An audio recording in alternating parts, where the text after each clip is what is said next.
Olá, estamos de volta no Conexão Universitária, hoje falando de metrô, de transporte público, da crise do transporte por automóvel, e conosco estão o engenheiro Rogério Belda, da Associação Nacional de Transporte Público, e o arquiteto e urbanista Sérgio Sandler, da Escola da Cidade da FAAP. Falávamos da questão política, falávamos das dificuldades de tomar uma decisão. Parece, olhando o quadro de um ponto de vista geral, que a possível solução para um problema do tamanho de São Paulo passa por alguma atitude de coragem política e de criatividade urbanística e de desenho. Parece que necessitamos de alguma liderança que tenha a coragem de contrariar algum interesse, mas que vise uma São Paulo diferente, na qual o automóvel venha a ser seriamente limitado, ou então até mesmo substituído por outras formas, né? Fala-se bastante em ciclovias, fala-se em pedestrianismo, fala-se em adoção de carros elétricos. Como vocês veem o futuro da cidade e uma possibilidade de evitar esse colapso, essa morte anunciada a qual você se referia antes? Como vocês veem esse horizonte de planejamento do transporte em São Paulo, Rogério? Bem, eu nasci em São Paulo, mas saí daqui muito cedo e voltei na década de 60. Todos diziam que São Paulo vai parar. São Paulo não parou, São Paulo mudou. O paulistano ia almoçar em casa, não pode almoçar mais. Não se trabalhava nos fins de semana, não tinha loja aberta. A cidade vai se adaptando. As pessoas e também as entidades, à medida que a dificuldade aumenta, elas vão procurando soluções e acabam mobilizando o próprio governo em alguma direção ou outra. Mas a qualidade de vida melhorou ou piorou, a teu ver? Bem, dizia-se que São Paulo ia parar de imediato na década de 70. E, no entanto, houve uma mudança da maneira de se comportar, de se utilizar a cidade. Isso é que me faz otimista de acreditar que nós vamos ter outras formas de viver nessa cidade. E que também vai ser uma cidade diferente da atual, porque está acontecendo o que estão chamando de urbanização difusa. A metrópole de São Paulo já não é mais a região metropolitana dos 39 municípios. Estão surgindo urbanizações e crescimento de outras cidades em volta, que é uma verdadeira constelação. Isso vai gerar uma outra maneira de se comportar. É algo novo. É algo novo. Não posso garantir que vai ser pior ou melhor, mas será diferente daquela cidade que nós nos acostumamos no século passado. O próprio desenvolvimento da eletrônica, da comunicação, se tem aspectos negativos que pode até nos alienar mais, por outro lado, dá ao ser humano quase que o dom da ubiquidade, de estar a todo momento em todos os lugares. Isso aí vai gerar novas formas de convivência, novas formas de solução de problema, até do transporte. Não, na verdade já gerou, por exemplo, somente os telefones celulares são responsáveis, ele em si, só essa tecnologia, por uma aceleração do tempo como jamais se viu. Isso implica também em relações de trabalho completamente diferentes. Os horários de trabalho estão bastante estendidos, por conta do celular, por conta da informática, acredito. Entretanto, eu particularmente vejo um empobrecimento do ambiente. Nos últimos anos, eu também moro em São Paulo há muitos anos, eu acredito que o ambiente como um todo sofreu um empobrecimento do ponto de vista do convívio. Talvez ele não tenha sofrido um empobrecimento do ponto de vista dos negócios. Os negócios tenham florescido, mais dinheiro está circulando.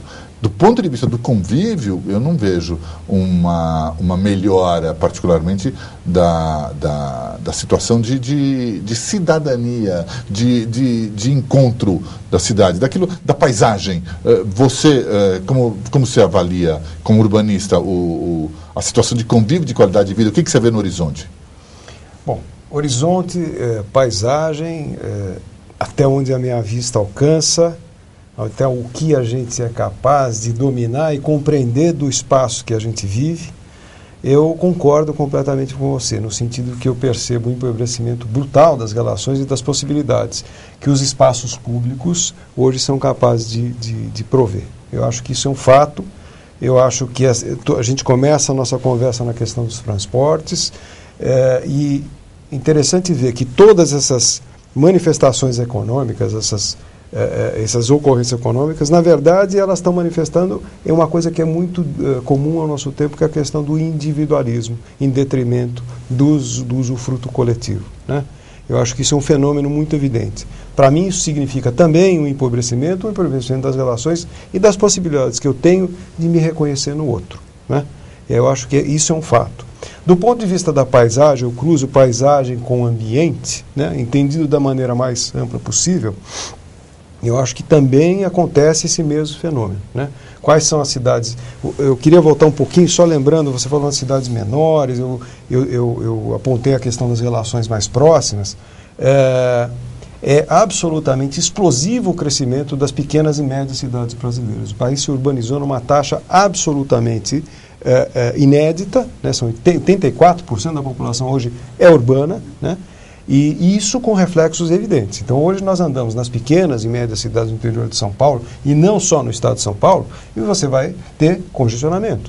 Sim. Cidades que nunca tiveram semáforo na vida, porque os cruzamentos eram perfeitamente administráveis pelo mínimo de bom senso, né, das pessoas, também tem. Eu estive em Piracicaba ano passado, impressionante. Você falou do aumento, da extensão da jornada de trabalho. Eu gostaria de lançar até uma provocação. Eu acho que nós estamos vivendo um processo de supressão do nosso tempo. Porque supostamente nós somos capazes de fazer mais coisas em menos tempo. Sim. Lamento, sinto muito, mas estão passando a mão no meu tempo. Há uma supressão do tempo sensível, o tempo da relação, o tempo que as coisas levam. Outro dia, isso tem acontecido com frequência, não apenas no meu ambiente de trabalho, mas de colegas, eu tenho conversado, em que as demandas de trabalho, elas surgem com prazos rigorosamente absurdos. Não são mais os prazos técnicos de educação, mas os prazos se encurtam cada vez mais. Nós respondemos cada vez mais a uma lógica de reprodução do capital e do giro desse capital. E do giro tecnológico também. Isso não sai de graça, do giro tecnológico sem dúvida. E isso não sai de graça. Em algum lugar essa conta vai se apresentar. Né? É na saúde das pessoas. Na qualidade dos projetos, por exemplo. E você tocou no outro ponto importante, né? Nós acabamos de assistir aí há pouco tempo atrás a querela aí do plano diretor, da revisão do plano diretor. Então essa é uma questão muito interessante. Em que pese os esforços absolutamente válidos, denodados de vários técnicos políticos, eu queria lembrar muito da figura do Nabil Bonduque, que é um sujeito absolutamente sério, um técnico da Jorge Wilhelm também. Jorge Wilhelm também. Também o Jorge Wilhelm, já histórico, inclusive o Jorge milita nessa área há mais de 50 anos. Arquitetos, urbanistas, né?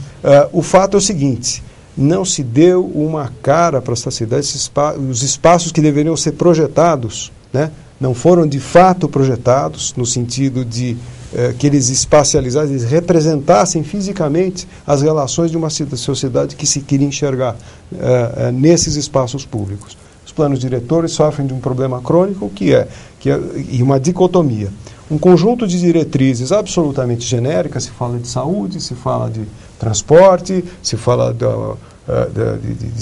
de educação, diretrizes gerais. Sim. Que se encerram nisso mesmo, numa generalidade absolutamente estéril, e no outro lado, uma lei de zoneamento. Aqui pode, aqui não pode, tentando determinar aquilo que, na verdade, as forças de mercado vão se encarregar de solapar de uma vez por todas. A Vila Leopoldina é um exemplo bem claro na Zona Oeste de como o poder do interesse imobiliário alterou a legislação. Completamente ao sabor dos interesses absolutamente particulares, né, que efetivamente trabalham sob a égide da concentração de renda, da concentração brutal de capital. Hoje as incorporadoras brasileiras têm um poder econômico desmedido, né, e é isso que acaba desenhando a cidade. Mas o que impressiona é a flexibilidade do poder público. A flexibilidade, isso não é flexibilidade, é a anuência, a complacência, melhor dizendo, do poder público. Rogério, se te dessem o poder nessa cidade, você é o prefeito, qual seria a tua primeira medida aqui? No campo do transporte, por exemplo? Primeira coisa que você pode... Primeira, o que você diz? Esse risco eu não corro. Tudo bem, mas vamos supor, não é? Porque a gente não pode deixar de ter alguns sonhos. A integração do sistema de transporte. Eu digo, embora seja a minha vida profissional foi muito ligada ao metrô. Eu trabalhei no metrô quando ele ainda era municipal, os primeiros estudos de desvio de tráfego, corredor de ônibus, tudo isso foram ideias que surgiram dentro do metrô. Mas eu costumava dizer, já naquela época, que o metrô é como uma ponte safena. Quando é necessário fazer a ponte safena, faz-se a ponte safena.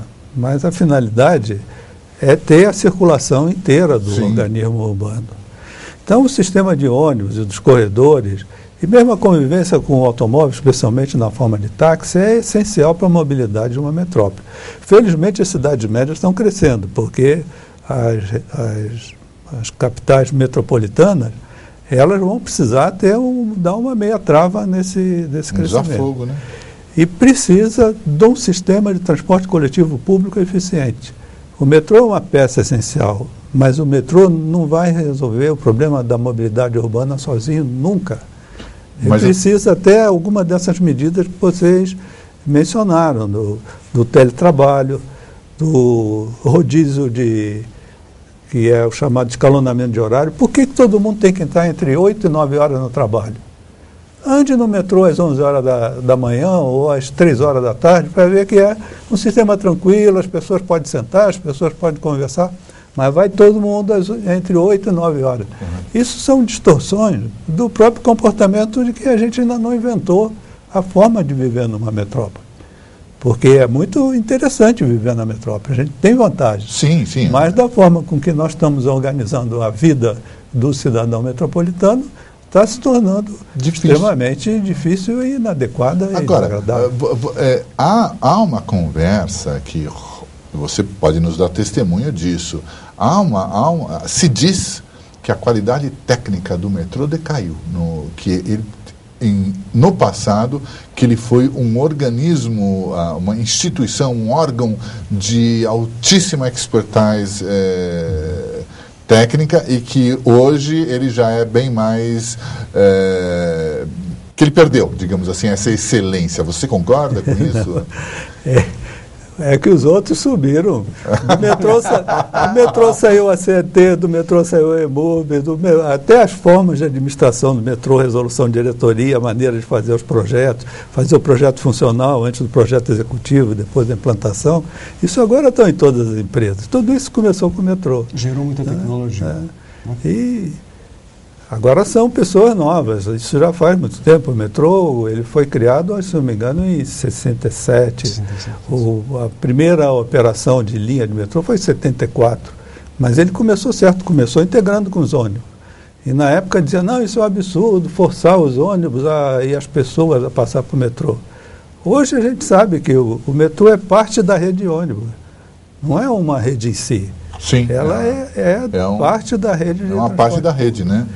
E eu vejo do pessoal novo capacidade equivalente até dos pioneiros, porque a gente não sabia nada. Quando eu trabalhei no metrô, o presidente da época, o Plínio Asma, que agora foi na manifestação lá de Higienópolis também, sim. Ele dizia, engenheiro aqui tem que ter um passaporte, para poder ir fora, ver as coisas, poder fazer cursos rápidos. Ele mandou o pessoal para o México para ver como é que era a integração no México. Quando voltamos para cá, tivemos que mudar o sistema de integração, porque o metrô concebido pelo consórcio alemão não tinha integração, porque cidade pequena não precisa ter um terminal para o ônibus chegar perto da estação de metrô. Aí se começou a desapropriar de novo, isso deu uma celeuma muito grande. Naturalmente podiam dizer na época, o metrô desaprendeu. Ele não desaprendeu, ele superou, ele passou a fazer terminal de ônibus e ficou evidente que o sistema é sistema de transporte, não é um sistema de metrô. O metrô é uma parte necessária para esses núcleos centrais, agora já com necessidade de chegar até em outros municípios, mas quem vai garantir a mobilidade na metrópole é o sistema de transporte coletivo de ônibus e novas formas de atuação, ou internet, ou controle de fluxo, o controle de veículos através de satélite. Esse é o futuro. E eu acho que o metrô está acompanhando isso. Diga Queria uma coisa. fazer uma observação, Fábio. Só quero fazer uma perguntinha para ele rapidinha. Mas me diga uma coisa. Se você hoje, olhando para o sistema de transporte público de São Paulo e para os seus objetivos, numa escala de 0 a 10, que nota você dá? É a mesma que daria em 68. Oh, qual? Tem dificuldade. É de por volta de 6 na menor das hipóteses. Faz a tua observação, por favor. E você, que nota daria? A mesma que o Rogério. Porque envolve tudo, dá o automóvel junto. Claro. O táxi está diminuindo o uso de táxi em São Paulo. Isso, para uma metrópole, é uma coisa absurda, que se use menos o táxi do que os outros. Está caríssimo também, né? Eu queria fazer uma observação. Né? Eu percebo assim, essa questão do metrô, que ela é central na nossa conversa, mas eu realmente fecho com o Rogério no sentido de dizer que não é. Né? Vamos lembrar que os automóveis, os ônibus, os pedestres andam num sistema viário absolutamente horroroso. Nossa, as calçadas são... O calçamento, o pavimento, né? E isso remete também a uma questão interessante, o sistema da infraestrutura da cidade. Ninguém sabe, ninguém viu. Não há a menor possibilidade de planejar nada. Agora, realmente o metrô sozinho não vai resolver. Um outro aspecto que não é diretamente afeito à questão da solução técnica de transporte, mas é a questão da condição de trabalho dos motoristas de ônibus. Claro.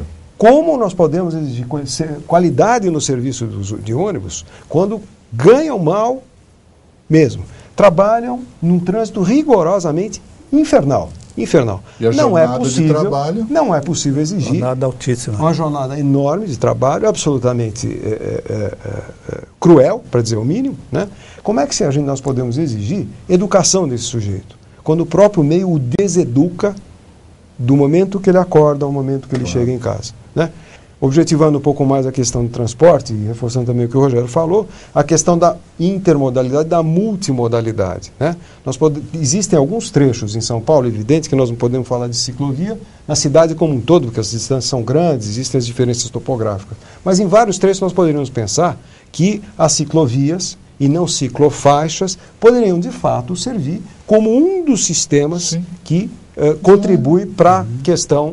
Várias pessoas que passaram aqui têm batido nessa tecla. Outra coisa interessante, falou do táxi. Né? Táxi está muito caro.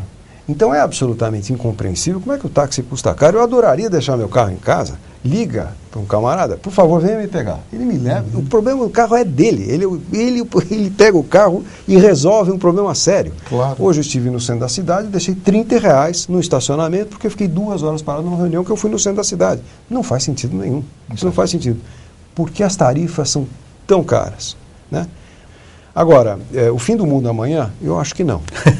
Né? Tá bem, obrigado. Hein? Vocês ouviram, não é amanhã. É uma boa notícia. Qual é a solução? Eu não faço a menor ideia e não cabe a nós. Mas eu acho que começa, por exemplo, com esse tipo de conversa que a gente está tendo aqui. Né? Não vamos achar sozinho, né? Exatamente. Bom, eu quero agradecer muitíssimo a você, Sérgio Sandra, a você, Rogério Guelda, por terem vindo a esse programa, por falarmos disso. É um assunto que, obviamente, não se esgota em 60 minutos, talvez nem em 60 dias, mas é, como você disse, um princípio de conversa. E o Conexão Universitária retorna na semana que vem. Muito obrigado. Até lá.